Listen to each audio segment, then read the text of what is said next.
예, 안녕하세요. 지난주에 이어서 이번 시간 역시 PBL에 대해서 좀 더 구체적으로 알아보는 시간을 갖도록 하겠습니다.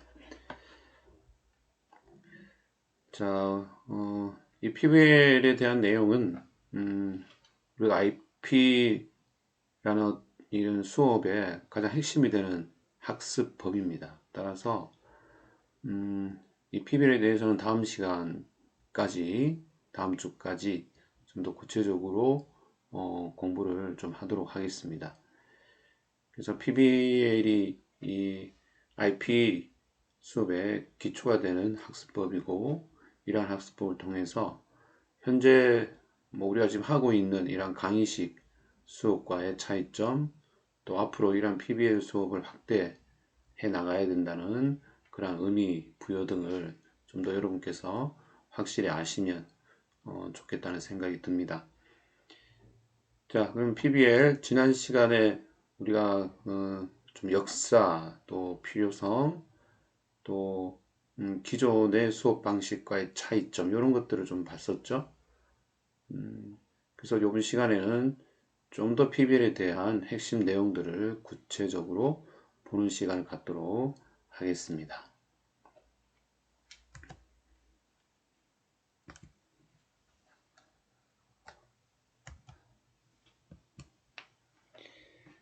자, 지난주에 저희가 PBL이 기존의 그런 학습법과의 차이점 등을 조금 봤는데요. 그래서 지난 시간 언급했던 PBL의 핵심 내용 또는 핵심 특징이 있었죠. 자, 먼저 PBL은 교수자 중심이 아니라 학습자 중심에서 교수자가 비구조화된 어떤 형태의 문제를 출제하고 또는 그걸 제시함으로써 시작이 됩니다. 따라서 문제로부터 시작이 됩니다. 그러니까 어떤 학습에 대한 목표, 그런 학습을 원하고자 하는 그런 동기부여 이런 게 아니고요.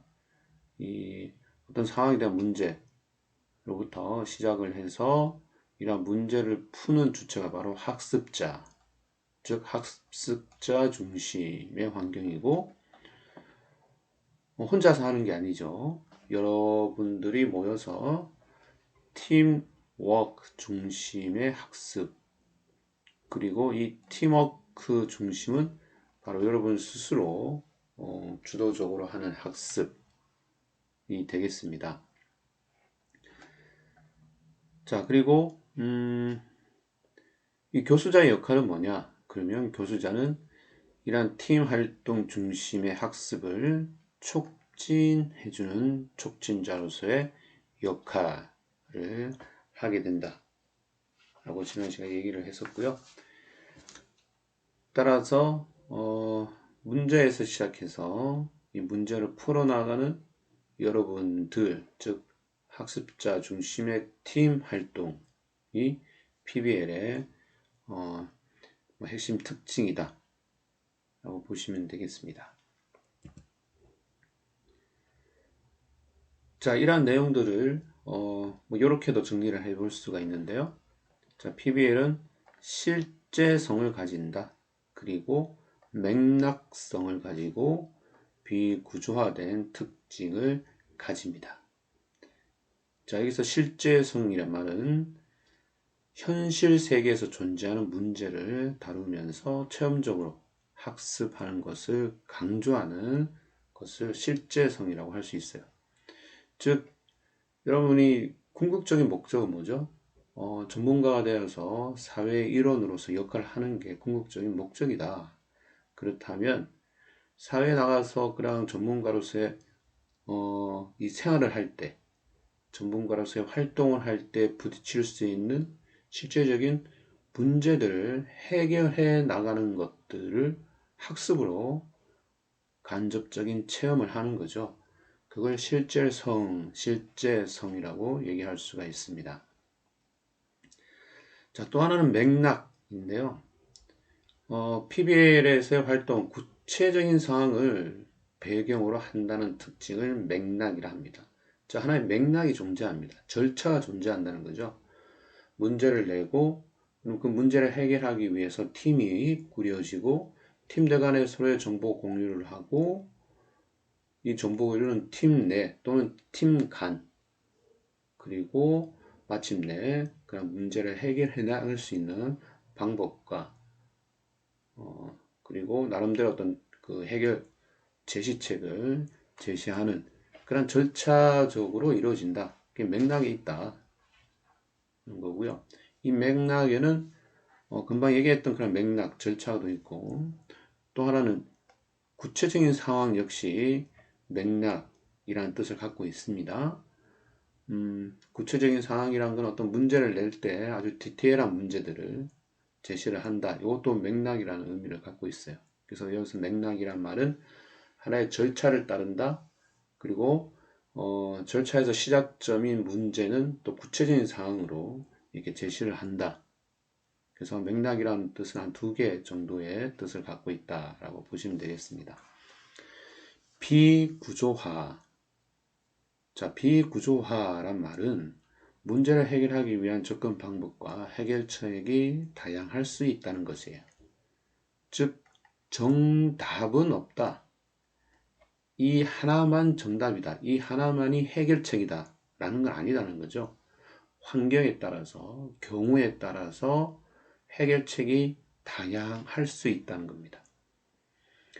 그래서 이제, 우리가 이 비구조화라는 말은 처음에 문제를 줄 때는, 이렇게 현실 세계에 문제를 줄 때는 비구조화된 문제를 줘요. 근데 이 해결해 나가는 방법과 결국에는 어떤 문제를 해결했죠. 그러니까 해결해 나가는 방법에 대해서는 구조화되어 나가요. 자, 어떻게 문제를 해결해 나간다. 자, 이렇게 구조화 시켜서 문제를 해결해 나가고 결국에는 그 정답에서는 구조화된 정답이 아니라 다양한 정답들이 나올 수 있다. 라는 겁니다. 그래서 이 구조화 또는 비구조화 여기 조금은 이해하기 어렵지만 자, 그래서 여기서 얘기하는 비구조화라는 말은 정답은 없다. 핵심의 해결책은 없다. 다양한 해결책이 존재한다라는 의미를 갖고 있어요. 하지만 문제를 풀어나가는 그런 과정은 구조화시켜야 돼요. 문제를 해결해 나가는 과정은 구조화시킨다. 그래서 이 PBL에서 구조화된 방법, 뭐 이런 말이 나오면 문제에서부터 해결책을 찾아 나가는 그런 과정들은 구조화된 과정이고 교육에서 찾은 해결책들은 상황에 따라서 환경에 따라서는 바뀔 수 있다. 다를 수 있다. 즉 비구조화된 정답들이 나올 수 있다. 그렇게 이해를 하시면 되겠습니다. 저기 이제 지난 시간에 한 번씩 언급했던 내용들입니다. 그렇다면 요번 시간에는 좀 더 이 PBL에 대한 구체적인 내용들을 살펴보도록 하겠습니다. 자, 이 현재 우리가 하고 있는 이 수업, 여러분 지금은 어쩔 수 없이 제가 이제 비대면으로 어떻게 보면 일방적인 현재 강의시 수업을 여러분 듣고 있는데 이제 PBL은 이런 강의가 아니냐는 거죠. 여러분들 직접 이제 학교에 나오게 되면 PBL식의 수업은 이런 강의식 수업이 아닌 팀워크의 수업이 될 텐데, 자, 기존에 있는 이 강의식 수업에 대한 학생과 교수들의 생각은 어떻게 그런 생각을 가지고 있을까요? 보니까 자, 학생은 어렵다. 당연히 어렵다, 그죠? 이 많은 분량을 오로지 외워야 되고 암기해야 되고 예? 너무나 어렵다. 과제를 열심히 했는데도 불구하고 과제가 어디 갔지? 과제가 사라졌다는 말은 아니고요. 열심히 하다 보니까 오로지 과제를 위한 과제입니다. 그러니까 내가 얻는 게 없다는 거예요. 응? 그리고 과제가 너무나 많아요. 자, 그럼 일단 과제에 파묻힌 그런 강의 시 수업. 근데 이제 교수 입장에서는 학습자가 잘 이해를 했느냐, 등을 또 학습자가 좀 더 노력을 해서 모르는 것을 성취하기 위해서 어떻게 보면 도움을 주기 위한 방법으로 과제를 제시를 하는데 아, 너무 힘들다 그죠? 자, 그리고 열심히 했는 과제는 왜 성적이 B밖에 안 될까? 응? 그렇습니다. 이 과제를 평가하는 방법이 조금 뭐 체계적이고 객관적인 방법도 있지만 대부분 교수들의 어떤 주관적인 판단이 좀 더 많이 들어가죠. 따라서 어, 난 열심히 과제를 했는데 이 과제의 내용이 교수자가 원하는 내용이 없어요. 그러면 또 이렇게 허탈하게 예, B가 나올 수밖에 없습니다. 아, 진도가 너무 빠르다. 자, 이 진도가 빠르다는 건 학생도 그렇지만 교수도 그렇습니다. 자, 한 책, 특히 우리 이 보건의료 계통은 이제 국가고시라는 면허를 취득해야 되는 그런 과정이 있기 때문에 어쩔 수 없이 진도란 말은 꼭 알아야 되는 그런 이제 내용이라고 보시면 되겠죠. 이걸 다 이제 전달을 하기는 해야 된다는 거죠. 따라서 빨리 갈 수밖에 없어요. 뭐 어쩔 수 없다는 거죠. 그러니까 진도가 빠르다는 말은 당연히 수업 분량이 많다. 응? 그리고 수업 시간에 배우지 않은 내용의 시험이 나올 수도 있죠. 그거는 뭐 솔직히 이제 제가 볼 때는 교수님들의 어떤 특성인 것 같아요. 그래서 어떤 교수님은 내가 이걸 이제 가르쳐 줬고 이것을 응용해서 어떠한 문제를 풀어봐라 라는 의도도 있을 것 같아요. 예. 그래서 하여튼 수업 시간에 배우지 않은 것들이 시험에 나오면 정말 황당할 수 있습니다. 아이고, 아이고, 필기가 너무 힘들다. 근데 이거는 요즘은 좀 많이 나아졌지 않나요? 교수님 시대 때는 정말 필기 많이 했습니다. 예? 그러니까 이 PPT 할 때는 없었어요. 그래서 이제 교수님들이 칠판에 이렇게 이 필서를 하면 그걸 이제 계속 받아줬고 필서를 다 할 수가 없잖아요. 그 많은 분량을. 그러니까 필서를 하면서 교수님들은 다른 내용들을 막 구두로 이렇게 얘기를 합니다. 예, 다 받아 적어야 돼요. 음, 그때는 녹음을 또 하는 게 예의에 되게 좀 이렇게 어긋난달까 그랬어요. 그래서 녹음도 하기가 힘들었고, 그래서 일단 여러 분야에서 이 필기하는 게 되게 어려움이 있었습니다. 졸립다, 흥미로운 수업이 듣고 싶다. 지금 그렇죠. 지금 이 수업이 그렇죠. 여러분들 틀어놓고 아이고 재미없어. 뭐 다른 거 하시는 분도 있겠지만 자 여기 좀 보세요. 여기. 음, 어, 어떻게 할까요? 이 재밌게 제가 한번 쇼를 할까요? 그쵸. 이 수업이라는 게 어쩔 수 없습니다. 이 일방 강의식 자 이런 수업들은 본인이 원튼 안 하든 원치 않든 그 내용을 들어야 되는 거죠. 그래서 흥미없고 재미없고 막 그런 수업이 이어진다. 예, 그리고, 자, 근데 요런 뭐랄까요. 원하는 것도 있네, 그죠? 수업 시간에 사례, 경험담, 예시. 자, 이런 것들을 제시해 주니까 이해가 좀 더 편했다. 그러니까 학생들은 뭡니까? 어떤 내용 위주보다는 그 내용과 함께 겉들일 수 있는 그런 부가적인 것, 즉 경험, 사례, 예시, 자 이런 것들이 좀 더 재밌다, 흥미롭다라는 거죠. 그래서 이제 이렇게 한다는 거, 이렇게 하면 흥미롭다는 거는 교수님들도 다 압니다. 근데 내용마다 흥미롭게 수업하기는 상당히 힘들다, 그죠? 자, 그래서 저도 뭐 솔직히 이제 재밌게 수업하는 편은 아니지만 하여튼 이런 것들이 강의식 수업의 제가 단점, 어려운 점입니다. 자, 그리고 마지막에 보니까 수업 때는 이해된다. 하지만 혼자 하려니까 어렵다. 예, 이것도 충분히 이해되는 내용입니다. 자, 반면에 교수는 뭐라고 할까요? 교수는 아유, 내 혼자 뭐 하나 싶다. 저 지금 딱 그렇습니다. 지금. 예, 앞에 노트북 화면을 보고 말하고 있습니다. 저 지금 뭐 하나 싶은데요. 대면 강의 때도 그렇죠. 대면 강의 때도 여러분은 그냥, 말하지 않고 눈만 보는 건 그나마 다행이에요. 다 머리를 숙이고 그냥 있는 거죠. 그래서 이럴 때가 정말 자주 이런 생각이 듭니다. 자, 그리고 기본적인 진도는 나가야 하는 거 아닌가. 자, 진도 빠르다, 분량 많다. 이건 똑같은 겁니다. 예? 자, 여러분들이 학습해야 되는 내용은 나가야 된다. 이런 조급함이 교수들한테 있는 거죠.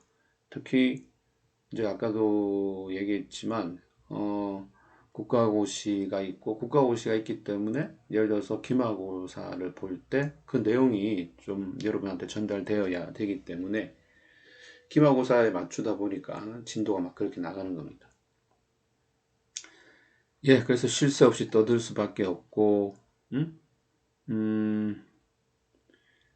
그리고 예습 복습이 없으니 지식을 가르치는데 우선 시간을 쓸 수밖에 없고, 문제 예습 복습은 여러분이 하는 것도 있지만,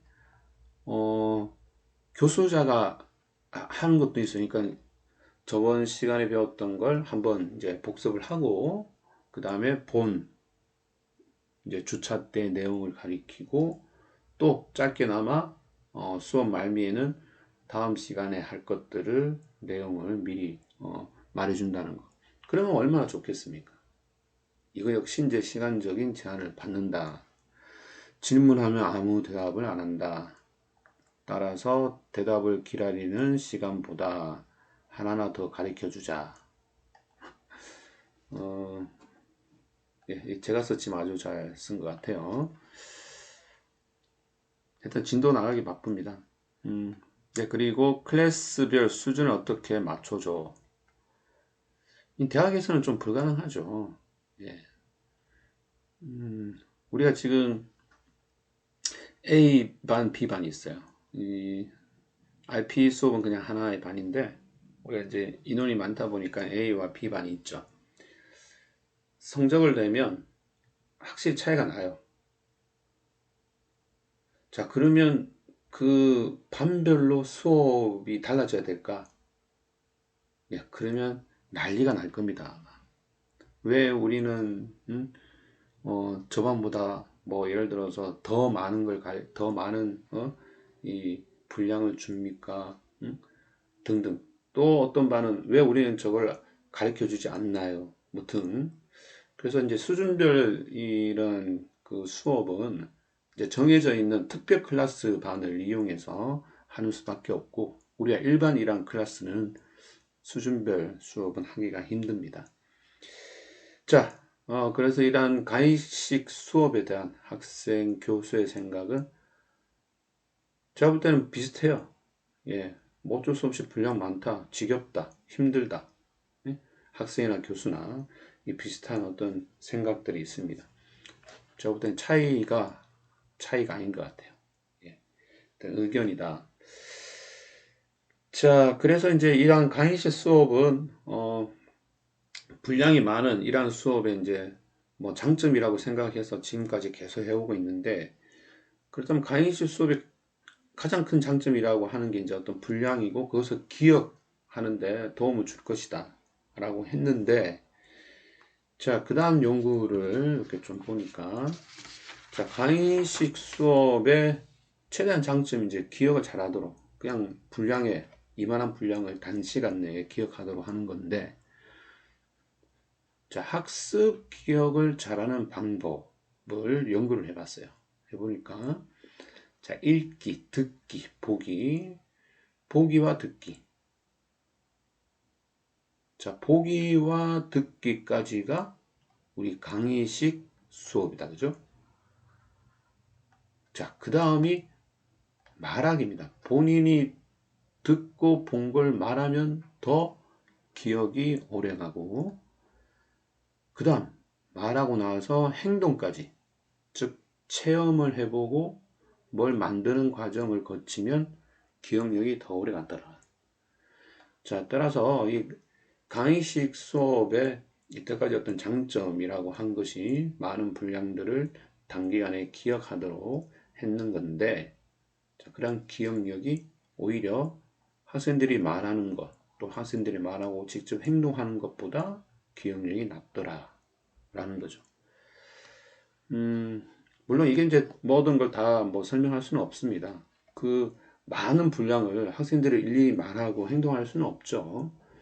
따라서 아마 이 연구는 이제 어떤 딱 하나의 분량, 정해진 분량에 대한 이제 내용인 것 같은데, anyway, 보고 듣기보다 여러분이 직접 말하고 체험하는 것이 더 오래 기억에 남더라.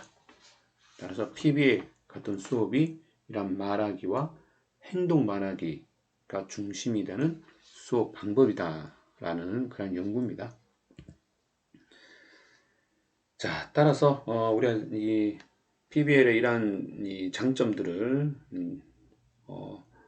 어떻게 하면 이런 것들을 잘 살릴 수 있을지 조금 PBL에 대한 특징들을 구체적으로 좀 보도록 하겠는데요. 자, 요 다음에도 뭐 연구들이 한 개 나오고요. 그 다음에 정의부터 시작해서 PBL을 좀 더 구체적으로 보도록 하겠습니다. 자, PBL의 적용은 뭐냐, 처음에도 얘기했듯이 본인만 하는 게 아니에요. PBL은 팀 학습법입니다. 팀 단위 학습 활동이라고 보시면 되겠죠. 이걸 좀 오해를 한다면 분단 학습이에요? 조별 학습이에요? 그러니까 뭐 한 명이 공부하기 힘드니까 여러 명이 합쳐서 공부하는 거예요. 자, 그런 게 아니고요. 이 팀 학습이란 학생들의 팀을 구성하여서 팀원 간의 상호작용과 협력 통해서 과제를 수행하는 겁니다. 그리고 학습 성과를 극대화하기 위해서 과제 수행을 위해서 뭘 짭니까? 전략을 짠다. 자, 따라서 어떤 걸 야, 너 나누어서 우리 그 외우자, 공부하자. 자, 이런 게 아니라 어떤 문제, 과제를 수행하기 위한 전략을 세우고 그 전략을 협력해서 상호작용해서 만들어가는 과정을 팀 학습이라고 합니다. 따라서 이 팀 학습이 얼만큼 효과적이냐를 우리가 적용 사례 연구를 통해서 좀 봤는데요. 자, 보니까 자, 이제 설문한 거예요. 수업 후에 설문을 했다, 그죠? 자, 전통 방식, 즉 금방 얘기했던 강의식 수업 방식보다 PBL 활동이 더 효과적이었나? 물론 이제 이 효과를 보기 위해서는 당연히 뭐 시험을 더 이제 기말고사를 본다거나 더 나가서는 이제 졸업 후 어떠한 그런 사회 활동을 통해서 그때는 PBL이 더 효과적이었다. 뭐 그렇게 알 수는 있는 거지만 일단은 이제 그 느낌이죠. 강의식과 PBL 수업 후에 좀 더 효과적인 게 뭐였냐를 물어봤습니다. 자, PBL 활동이 좀 더 효과적이었다. 52% 정도 나왔습니다. 자, 여기서는 반반이에요.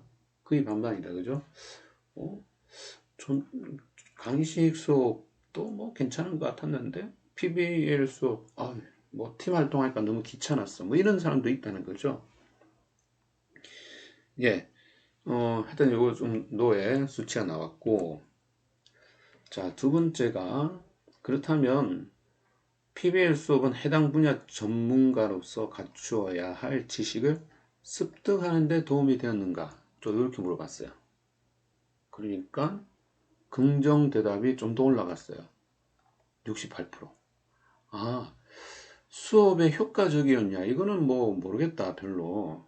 하지만 그럼 당신이 전문가로서 갖추어야 할 지식 습득에는 뭐가 좋았냐? 하니까 PBL이 좀 더 좋았다. 응답이 68% 정도였고요. 팀 활동은 유용하였는가? 당연하죠. 이거는 당연한 결과라고 봅니다. 왜냐하면, 그쵸.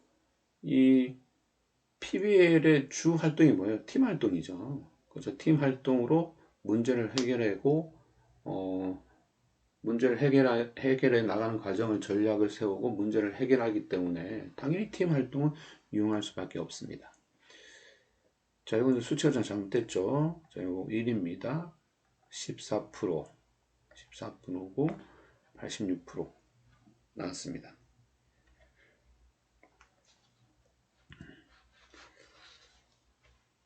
자, 그래서 결국 이 팀 활동이 어떠한 부분에서 효과적이었냐?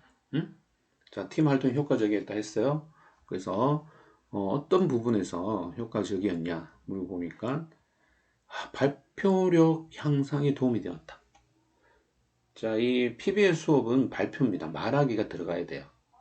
그래서 조장도 뭐 말을 하지만 대부분이 이렇게 돌아가면서 팀별 활동에서 본인의 의견, 본인이 조사한 자료를 말하는 그러한 이 시간들이 꼭 주어집니다.